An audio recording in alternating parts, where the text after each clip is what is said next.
പക്ഷെ പാർവതിക്ക് ഏറ്റവും ഫേവറേറ്റ് ആയിട്ടുള്ള ഞങ്ങളെ ആരുമല്ല കേട്ടോ, ധ്യാനും അല്ല എന്നെയല്ല.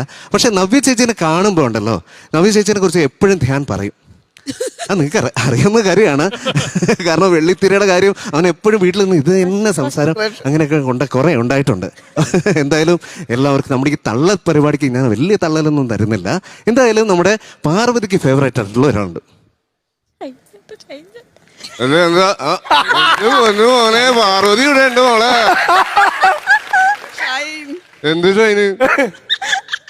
എന്റെ ടീച്ചേട്ടൻ ഒരു കാര്യം മനസ്സിലാക്കണുണ്ടല്ലോ, ഈ പാർവതി ഉണ്ടല്ലോ ഇപ്പൊ നമ്മളെ കണ്ട മൈൻഡ് ചെയ്യില്ല. ഞാൻ കാരണം വൈറലായ ഒരു പെണ്ണാണ് അല്ലേ? അല്ലേ? കണ്ടിട്ട് പോലും മൈൻഡ് ചെയ്യണ എന്താണ് കുറെ ആളുകളുണ്ട്. അങ്ങനൊന്നുമില്ല ചേട്ടാ, ചുമ്മാ പറയല്ലേ. എന്ത് ചുമ്മാ? ഞാൻ മൈൻഡ് ചെയ്യുന്നില്ല എന്നൊക്കെ എന്താ? നമ്മളൊന്നും ഇല്ലേ, നമ്മളൊക്കെ വലിയ ധ്യാൻ ശ്രീനിവാസനൊന്നും അല്ലേ. നമ്മളിപ്പോ ആർക്കും വേണ്ട, ഇപ്പൊ സോഷ്യൽ മീഡിയക്കാർക്ക് ആർക്കും